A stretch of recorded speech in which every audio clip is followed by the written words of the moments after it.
What cutie pies.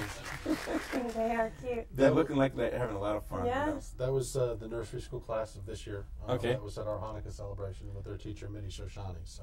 Okay, so I first thought it was Thanksgiving and they had their feathers on backwards. Right. No, They were candles. They were candles. Oh, okay, so they ate candles of Right. Hanukkah. Right.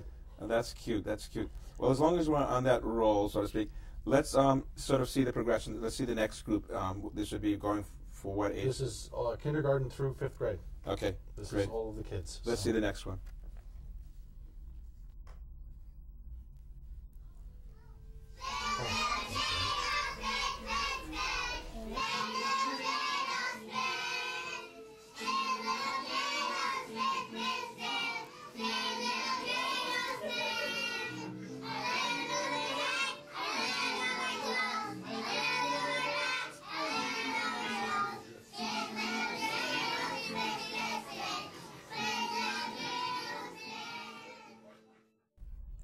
Wow, they really do learn Hebrew. And the teachers, they're Israeli, or tell us about your Actually, Hebrew this teachers. is Zina Rosenbaum, and Okay.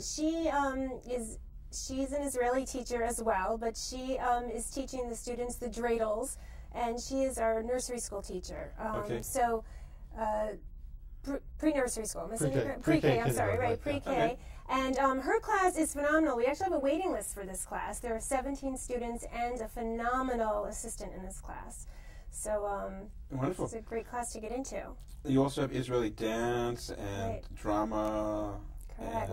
and some robotics. What do you tell us about that? What's that? Right, we actually have somebody new to our school, and he's a really phenomenal man, and he comes to do computers, and he does, the kids expressed an interest to do robotics clubs. So they're actually building robots in one of their enrichment classes after school, K through 5. Wow, look So at the that. kids really like that. We also have a photography club that just started, Mm-hmm. and Israeli pastries, which is a huge seller. The kids love to eat and love to cook. Mm-hmm.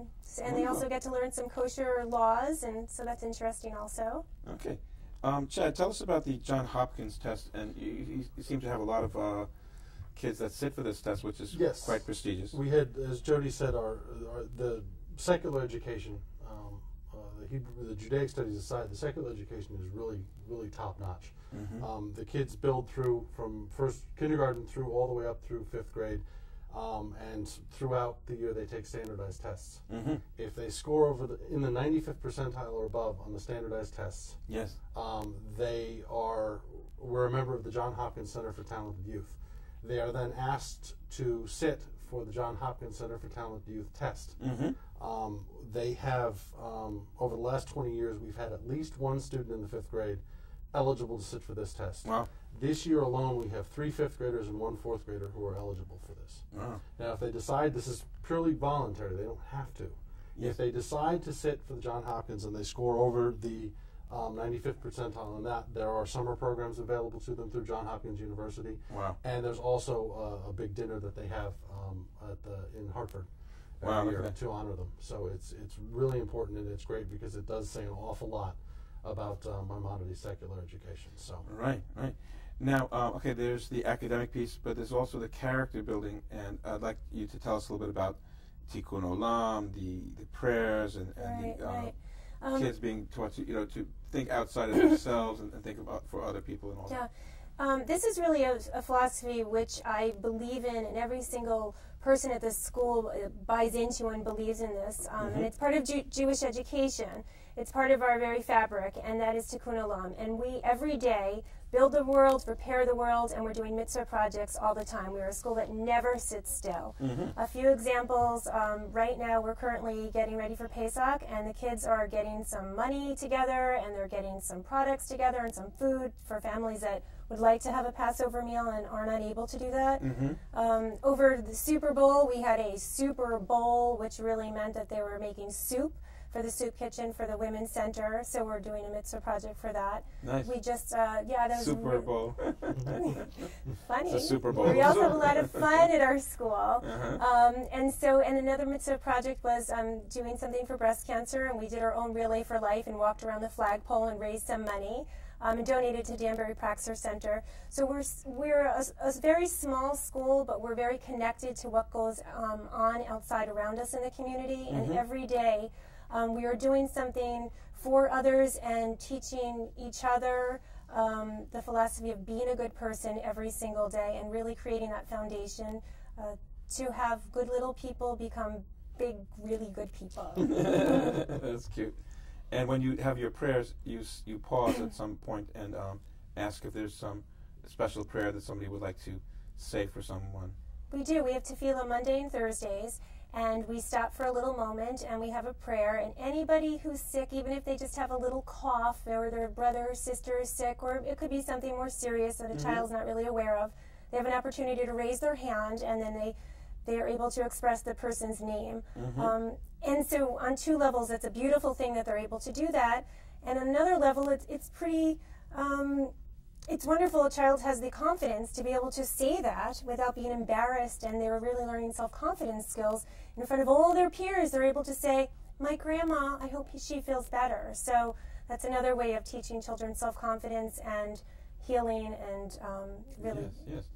Well, I'm going to ask that your website be displayed. That's www.mawcschool.org, and they're going to at some point display that.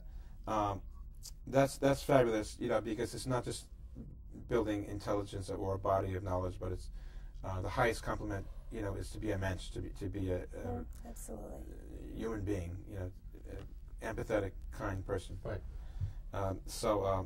Now, this school was founded in 1978. We're talking about the Maimonides Academy of Western Connecticut. And the founding members are Alvin Goldman, who I understand is going to be honored this May. Yes. Abe Golub and Carrie Willington. And tell us how it began, in quite humble beginning. Well, it started out, Dr. Goldman originally thought it would be a great idea to have some sort of Jewish education in the area. And he got Carrie Wellington, who was a builder at the time, and Abe Golub, who was, I guess, a financier, who could help with that. And they got together and they started a little like preschool in the basement of a local synagogue. And it eventually started growing. Well, actually started growing rather quickly. And after several years, they found some property and they built the school on Marybrook Road. And it's flourished ever since. That's down by the airport, sort of down by the airport. You just keep going straight. Exactly. After the, what is it, Barnes & Nobles? Or Past Barnes & Nobles. We're actually just past Worcester School, number 103 Marybrook Road. Very close to the Danbury Mall. Yes, exactly. Okay. Now, you have religion in the school, but it's primarily a cultural emphasis. Is that not true? A cultural emphasis and Hebrew. There's an opportunity to learn Hebrew as a second language. So that means that when the kids graduate in 5th grade, and they go through 6th in public school or whatever school that they go to, they are like supercharged. They like hit the ground running. Yes. Right.